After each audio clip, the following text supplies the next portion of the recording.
a Tânia de Carvalho. Tânia de Carvalho, em um dia movimentar 115 milhões de dólares. Como é que foi possível? Bem, eu vou dizer o seguinte, fez algumas perguntas interessantes a Dalva, que eu vou responder a pergunta que me faz com essas perguntas. Sim, as pessoas devem ser denunciadas. Isabel não tirou sozinha. 115 milhões de dólares, por mais que ela fosse a PCA da Sonangol, houve conivência. Foi, não? Sim, estou a falar no momento em que fez essa transação. E dizer que o problema da corrupção em Angola chegou-se a ser então endêmico. Deve denunciar. Deve, eu concordo que deve denunciar. Pelo seguinte, nós estamos acompanhando uma série de processos, uma série de denúncias a nível internacional. E vamos ver, por exemplo, as 400 e tal, ou perto de 500 empresas que Isabel dos Santos tem pelo mundo. E cada país onde está sediada fez a sua conexão, fez a sua... E nós não vamos ter tempo aqui suficiente para falar. Mas pelo fato de hoje ter passado por cá, Bolsonaro, presidente do Brasil, eu vou pegar um bocadinho no Brasil para falar do senhor... Passou ontem. Sim, passou ontem, obrigada. Para falar do senhor José Carlos Paiva, de Castro Paiva. José Carlos de Castro Paiva, natural do Golungo Alto. Foi, tão somente, o primeiro diretor da filial da Sonangol no Reino Unido. Reino Unido, UK, foi o primeiro sítio que Angola começou a fazer as transações internacionais, negociações, em dólares lá. Ele foi o primeiro diretor, Isabel dos Santos estudou lá. Ainda ele diretor. Ele cuidou da Isabel e de todos os outros filhos do antigo presidente e outros dirigentes também que mandavam para lá os seus filhos em Houston e tudo mais. Estou a falar onde ela começou a aprender a maquinar. Isso é só tudo uma questão de aprendizado, muito bem arquitetado. Castro Paiva não morreu. Castro Paiva é a pessoa que a facilitou Isabel dos Santos, por exemplo, a ter o resort Mussulo no Brasil, na Paraíba, e outros resorts também, porque é tudo público, está aí, a gente consegue ver. Castro Paiva conseguiu tirar 13 milhões de dólares de Angola, ou muito perto, para fazer um dos resorts da Isabel. Castro Paiva não agiu sozinho. Repara que, por exemplo... de quem? Ele sabe, ele vai explicar quando conseguir ser arguído aqui. E se for, ele sabe, porque documentos o estudo é público. Em 2010, Chiesa, os Estados Unidos da América tirou um relatório muito interessante. Um relatório que apresentou os maiores problemas a nível da banca nacional. Os acionistas do BAE. O BAE era um banco que a Sonangol tinha ações. José Eduardo dos Santos, na altura, como chefe do Estado, pegou nas ações da Sonangol, decidiu distribuir para aqueles que ele queria amarrar para si, para amanhã, porque ele não comeu sozinho. Era mesmo muito inteligente o nosso antigo presidente. Dividiu para alguns, para amanhã estarem todos macumunados e terem dificuldades de... Estamos a falar, por exemplo, de Isidério Costa, o próprio Manuel Vicente, estamos a falar, eu tenho aqui muito bem apontado, Joaquim David, dentre outros, porque estes documentos, repito, são públicos. Então, se as ações da Sonangol, uma empresa... Estão lá esses nomes, estão lá esses nomes, estão lá esses nomes, estão lá esses nomes. Depois, quem quiser pode pesquisar, as folhas são muitas. No entanto, o que é que eu quero dizer com isso? Essa gente toda ajudou a fazer Isabel na sua formação, ajudou a formá-la e ajudou a chegar onde chegou. Só que Isabel dos Santos fica, como é que eu diria, com inveja. Porque Isabel dos Santos achou que o Manuel Vicente tem mais dinheiro que o pai.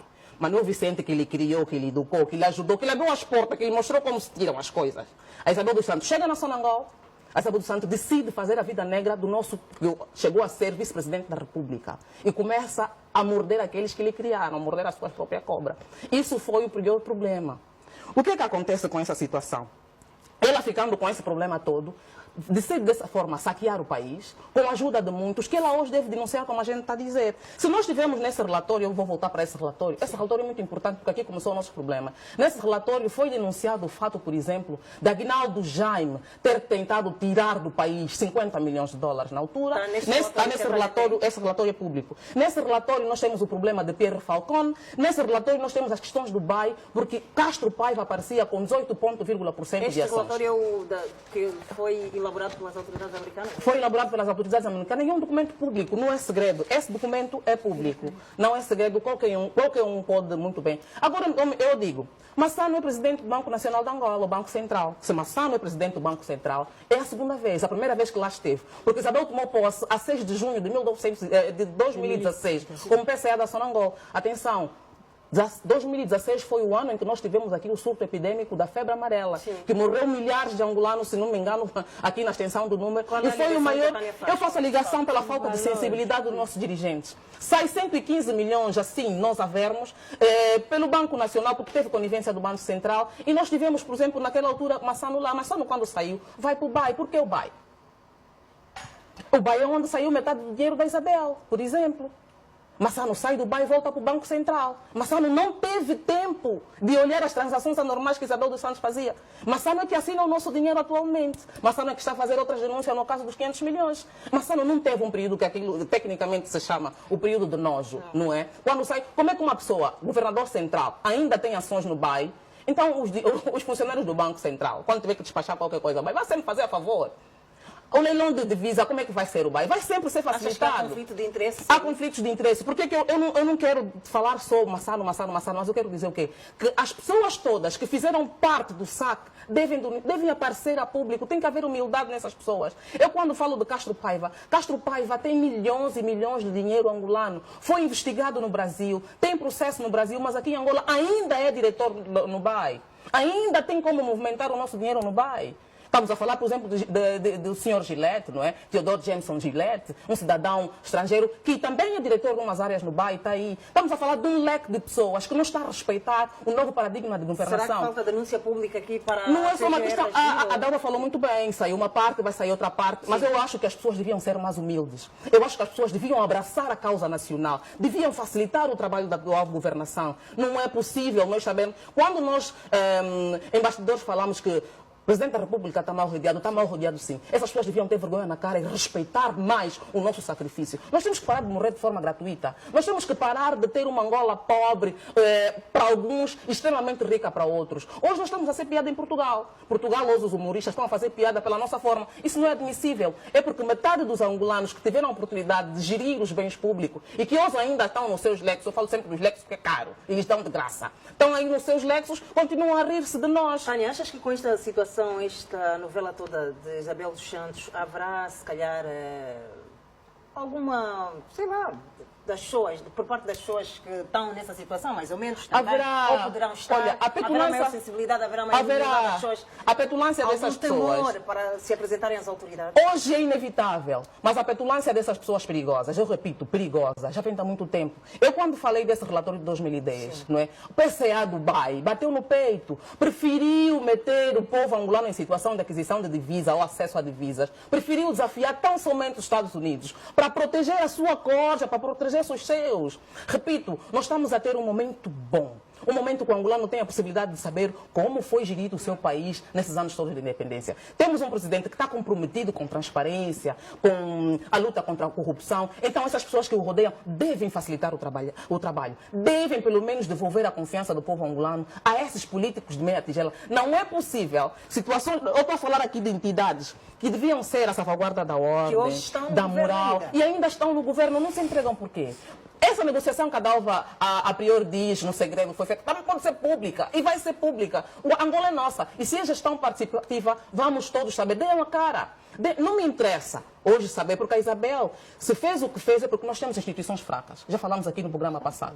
Instituições fortes, uma só PCA não tem a possibilidade de fazer. Não nos interessa continuar a fazer homens fortes, nós queremos instituições fortes. Não é possível em 24 horas, em 48 horas, em 72 horas, tirar 115 milhões de dólares do erário público. E tirar e levar para si é do pai. Tirou no bolso do pai, levou. Não é possível em 30 dias tirar 500 milhões de dólares. Processo, portanto, e as autoridades todas impávidas e serenas. Da mesma forma que foi possível Aguinaldo Jaime tirar 50 milhões de dólares, mandar para a América. Os americanos ainda devolveram. E ele, de uma forma muito carinhosa, voltou a insistir, a tirar. E não se fala. No entanto, chegou a ser presidente da ARCEG, chegou a ser presidente de não sei quantos mais.